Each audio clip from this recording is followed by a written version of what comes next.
They are self-seeking arguments. If you want to listen to the issues in your constituency, why don't you organize town hall meetings for your people? They're not thinking about the economy, they're thinking about funerals. Do we have to always go out there and queue and vote for these people? Tonight's wave of public backlash compels government into a massive U-turn, withdrawing controversial ally which would have allowed MPs, ministers and judges drive with sirens and without speed limits. Mr. Speaker, I write to move that the Road Traffic Amendment Regulation 2024, which was laid on the Friday, 14 June 2024, be withdrawn. We have details, but is it true that a Speaker of Parliament did not know about this ally, as he claimed? We'll fact check that for you. There is nothing like that before Parliament. There is nothing like that before Parliament. Honourable members, the Road Traffic Amendment Regulation 2024 is accordingly laid. We have details for you here on Top Story, brought to you by Telecel, connecting energies and Holy Insecticide Mosquito Coil. Enjoy a holy sleep.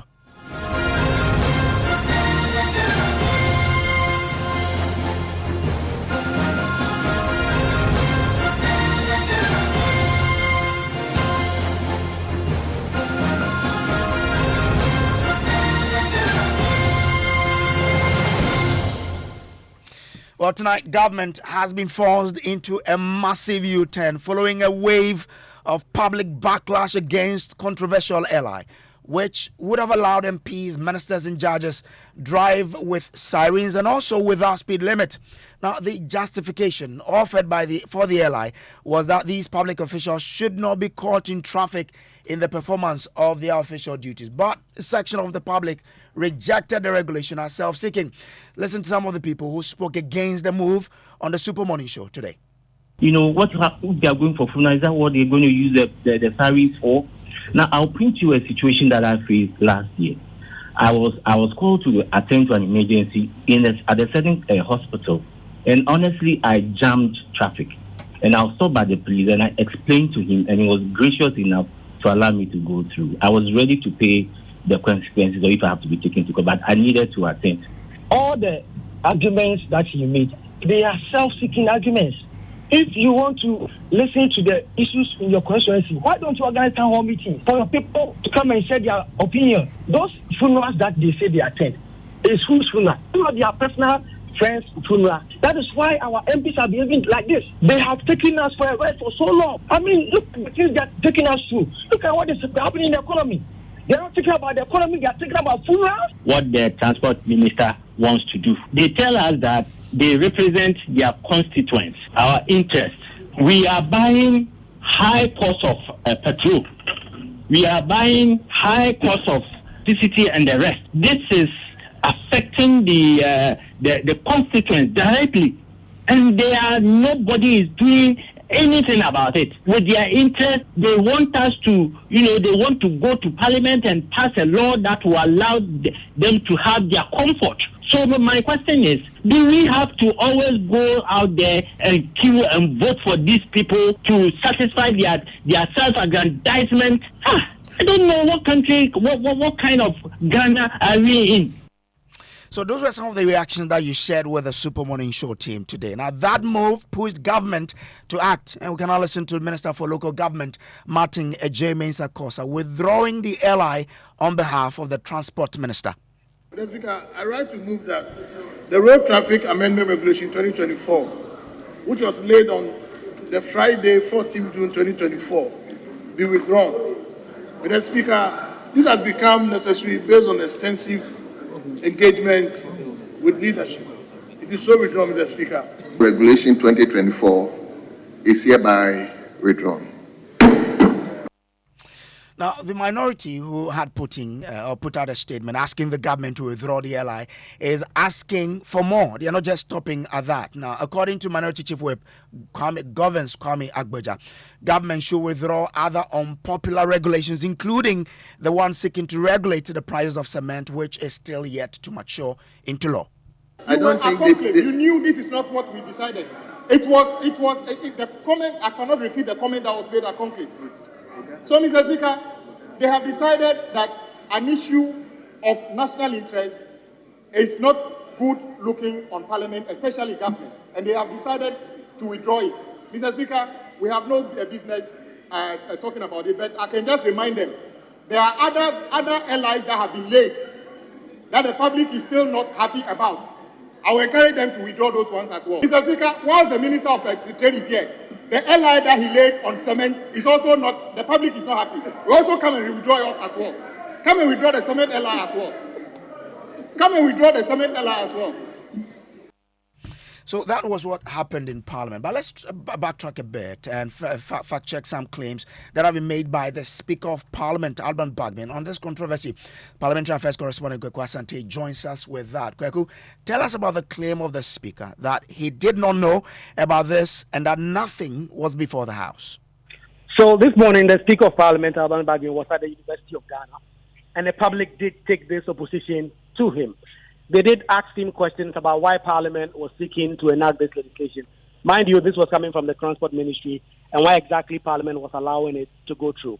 The Speaker of Parliament then, at the time, this morning, claimed that first, there was nothing of that sort even before Parliament. That was the first claim he made. He made a second claim that as far as he's concerned, he has made some checks, no such ally has been laid, and that he was not aware of anything of that sort. Listen to the Speaker make those claims at the University of Ghana this morning. And also, no speed limit. This social media thing, there is nothing like that before Parliament. There is nothing like that before Parliament. And so I thought maybe something was being done behind my listen. So I started calling all over. And all my directors said no, they have not seen anything like that. I have the responsibility of admitting many of these things. Sometimes they may elude me, but I haven't seen any sign. Then later on, I was told it was a regulation that Parliament was amending. We don't amend regulations. We don't have the power by the Constitution to amend regulations or instruments. We don't have. So to start with, I then told the people that no, that one there can't be true. Our Parliament cannot amend. We have delegated, the Constitution, in fact, has delegated that power to other bodies, not to Parliament. And so when they bring an instrument, either in the nature of an ally, that's legislative, or CI, constitutional, if out of 100 provisions, we disagree with one, we are not even allowed to amend that one.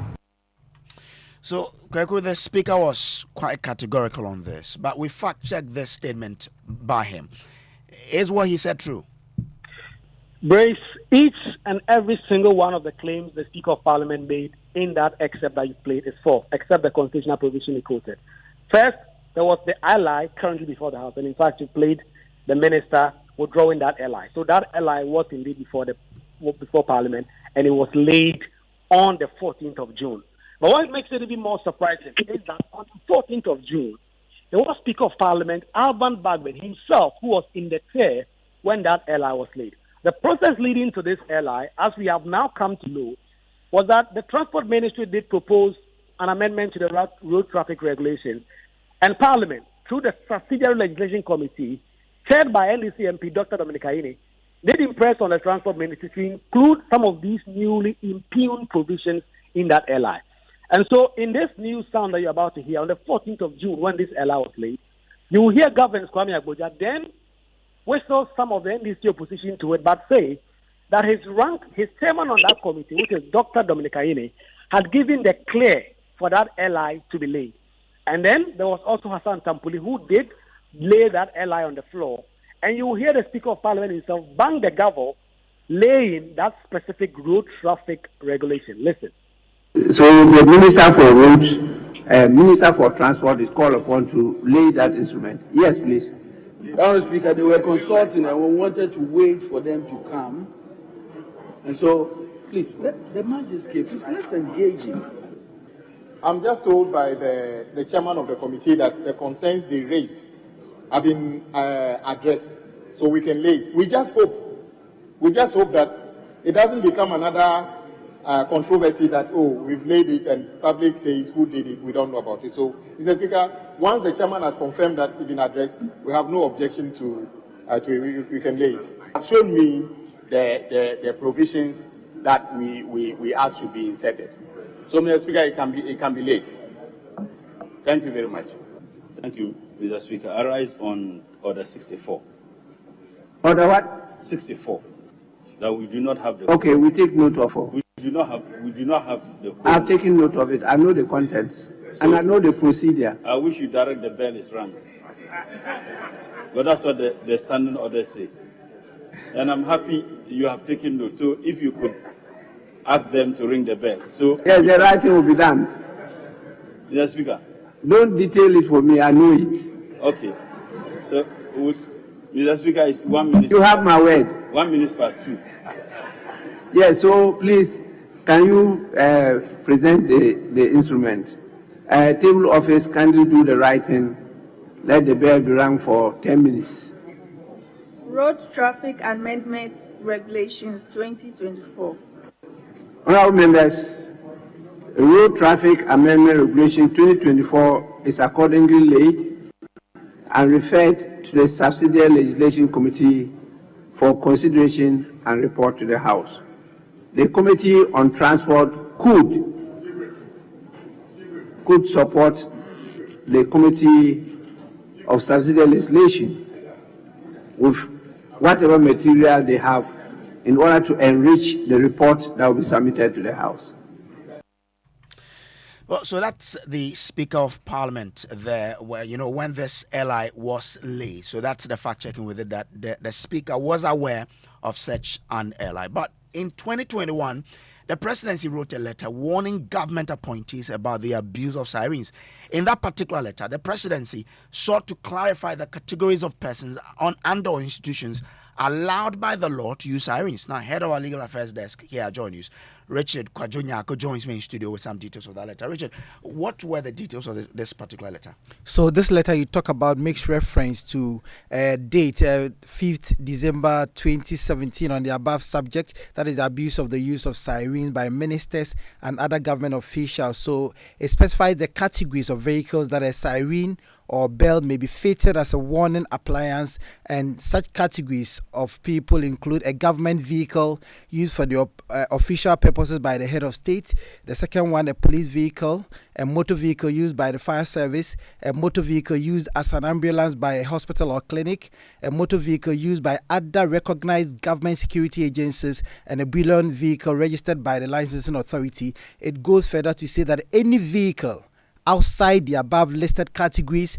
which is fitted with a siren or bell is thus in contravention of the law, and the operator is liable to prosecution. And for the avoidance of doubt, the said ban on the use of sirens covers the following government appointees: 1. Honorable ministers and deputy ministers, regional ministers and deputy ministers, metropolitan, municipal and district chief executives, CEOs of government agencies, and officials of the presidency unless otherwise designated. So this is what was contained in that letter. So that was that letter. Then in 2021, what changed this time around? There's more to come here on Top Story.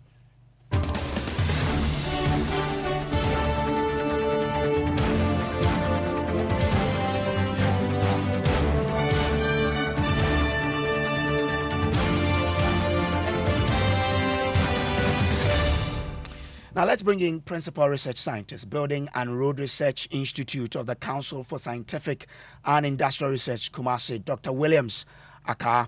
Doc, I'm grateful to you for joining us here. Now, if you look at the LI, it says the speed limit on a motor vehicle specified in these regulations does not apply to a motor vehicle when the motor vehicle is being used in the performance of official functions by the head of state, the vice president, the Speaker of Parliament, the Chief Justice, Ministers of State, Justices of the Supreme Court, Members of Parliament, the Ghana National Fire Service, the National Ambulance Service, the Police Service, the Armed Forces, the Prison Service, and other recognized government security agencies. Also, an ambulance used by a hospital or clinic, a bullion vehicle registered by the licensing authority, or a motor vehicle, if adherence to those provisions may hinder the purpose for which the motor vehicle is being used.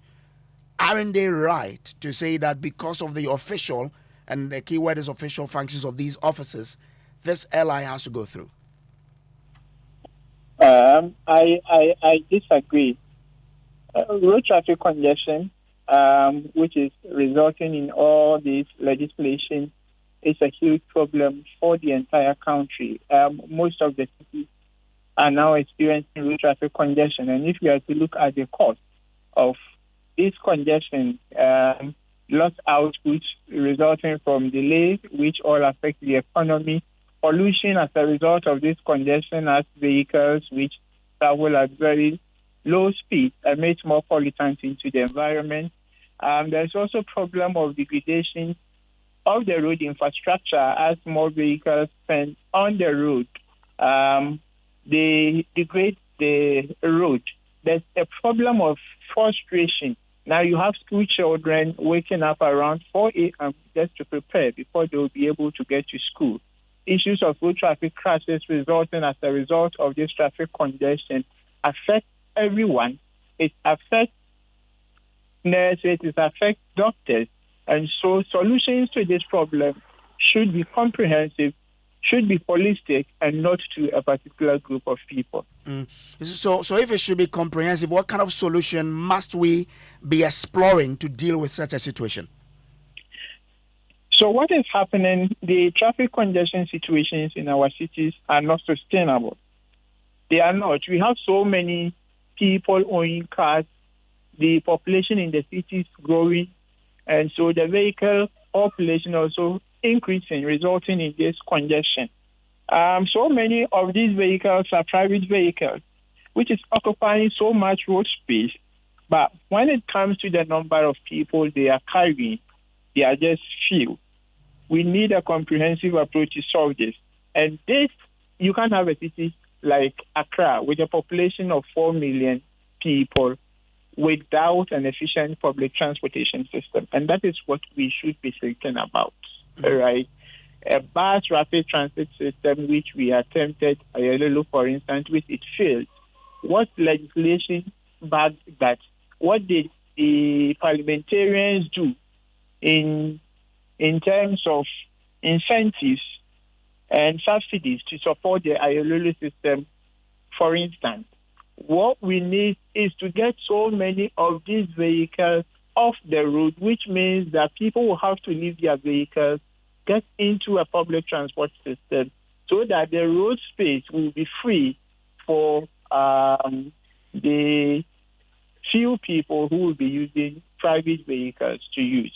So we need an efficient public transport system, which I would say is what we need to be thinking about. But as you alluded to there, we started the rapid bus transport system, but that didn't work. So where do we need to begin from, or what should government do in solving the situation you've enumerated to ensure that we have a rapid transport system to help people, move to work at that early time or spend a little time in traffic? I think there were so many problems with the implementation of the Ayololo system. We should think of having an exclusive lane for the buses, provide a comfortable, efficient, safe, affordable buses, which so many of our populace, even if government would have to subsidize, government will need to do that because there is so many advantages you will get in terms of pollution, for instance. Accra is so much polluted, Kumasi is so much polluted. If government will have to come in, the lost output, for instance, because the MPs are saying they are unable to get to places to perform their functions, right? Workers are also unable to get to these same locations to perform other activities, which is equally important to the growth of the nation. And so we need to do this. We need to provide an efficient transport system with exclusive lanes for the buses. The one we attempted, for instance, we didn't have exclusive lanes at locations where we attempted having what we call the queue jump-up lanes. Truck drivers took over those lanes and were unable to enforce it, right? So let's have an efficient transport system, exclusive lanes for the buses, and things will work. as I mentioned, you cannot have a city with a population of 4 million without an efficient public transport system. It doesn't happen anywhere. Is government choosing the easy way out? Sorry? Is government choosing the easy way out? Legislating? Exactly. And that is going to be more expensive. As I mentioned, people are owning private vehicles. The vehicle population will continue to grow, right? Which means that we are building the traffic. It's not practical for government to keep on expanding lanes. You see, we had 1 lane to increase it to 2 lanes. The road gets filled up again. 3 lanes. How many lanes can we go? What we need is an efficient public transport system. That is the only way out. Doc, hold for me. Let me bring in Dr. Rashid Rahman, who is the Executive Director for the African Center for Parliamentary Affairs. Let's look at the legal or parliamentary aspect of this one. Doc, I'm grateful for joining us. What happens to this ally that has been withdrawn?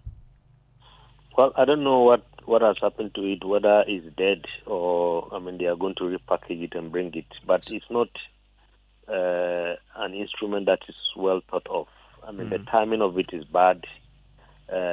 What it is trying to deal with, I think, is a little bit insensitive. We are all, facing, the challenge of the madness on our road and the congestion. Rather than they trying to find a solution for everybody, a group of people is being isolated. So for me, I think, especially at a time when also many are saying that these are public officials, have not performed the functions that we hired them to perform. Both, you talk about Parliament, all the challenges, you take your cameras. Yesterday, there were only 24 people in Parliament. Our economy is facing all kinds of challenges. The only conclusion is that people are not doing their work. And then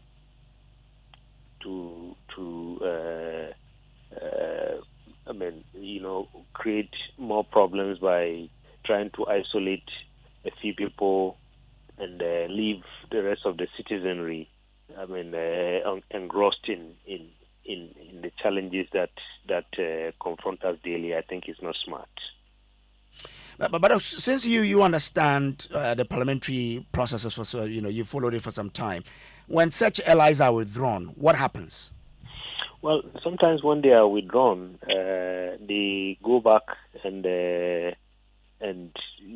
try to either redo them and bring them back, or sometimes they just leave them to lapse. And I think in this case, I would strongly suggest the latter, because no matter how you look at it, I think they have to be sensitive to what people are going through. And also at a time when we are seeing a rise of, citizen activism, people are trying to copy what happened in Kenya.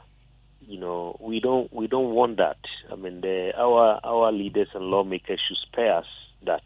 Okay. We saw what happened yesterday with organized labor and all the matters arising. I think they have to be very, very careful, and they have to be sensitive to the plight of the people that they represent. We can't vote for people, hire them, and they will come and have a life that is more comfortable than ours, especially on matters like this. Okay, but it's enough to give them other conditions, but I think this one they have to come again. Should this influence government, Parliament, for example, in how they go about instrument going forward? Because people are calling for more participation in the process. So consultation, must this, sort of influence government on how it consults on these instruments that it lays in Parliament? Yes, indeed. I think if government will not even do it, I think Parliament should. Now, Parliament has what is called the Citizens Bureau. And the role of that bureau is supposed to coordinate the concerns and inputs that citizens have, either on the lawmaking process or oversight or whatever Parliament is doing. I think we should all take advantage of that, and Parliament should try and use that. Because you see, this today. I've been in a program actually,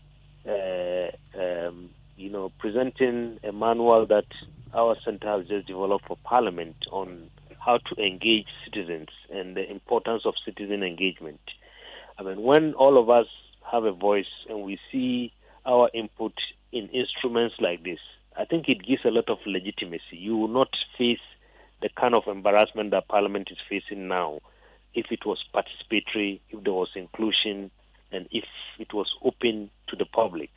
Maybe the thing would have even died before it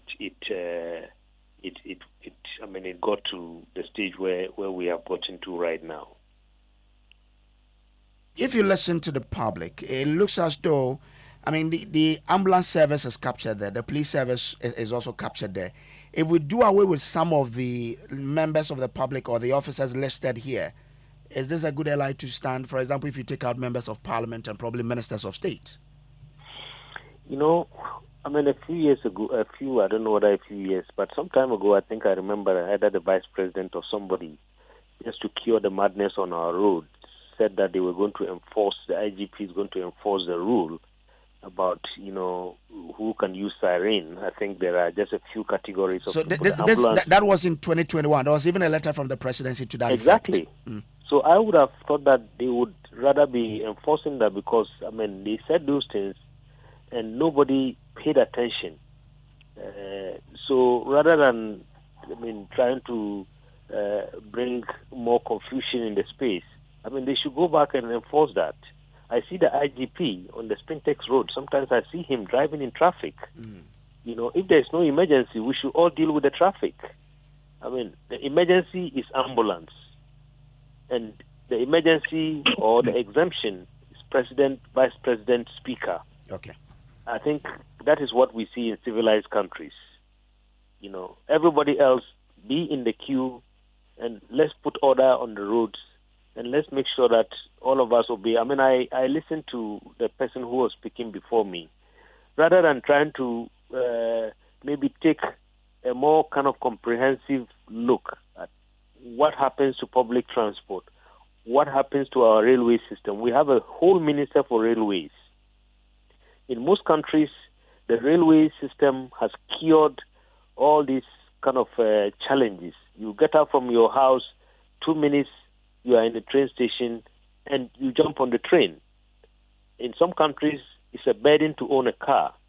These are some of the things that our parliamentarians and policymakers should be thinking about.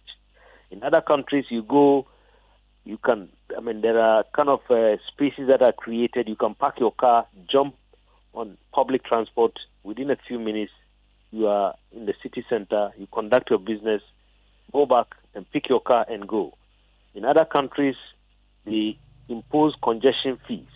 If you don't have any serious business doing in the central business district, you don't drive your car at certain times. All those things are things that they need to think through carefully so that can reduce the congestion on our roads and that can make the road safe for everyone. Dr. Roman, I'm grateful to you for joining us. Dr. Williams, I'm grateful to you. But if you were to suggest, one thing for government to ponder, the transport minister, at this point in time, what will it be? I'll go with the public transport system, which is very important. A city like Accra, a city like Kumasi needs an efficient public transportation system. We cannot go the way we are going, where we have one person occupying a vehicle on the road. Dr. Aka, I'm grateful to you for joining, and this has been Top Story. My name is Samuel Kojo Brace. Up next is Newsnight.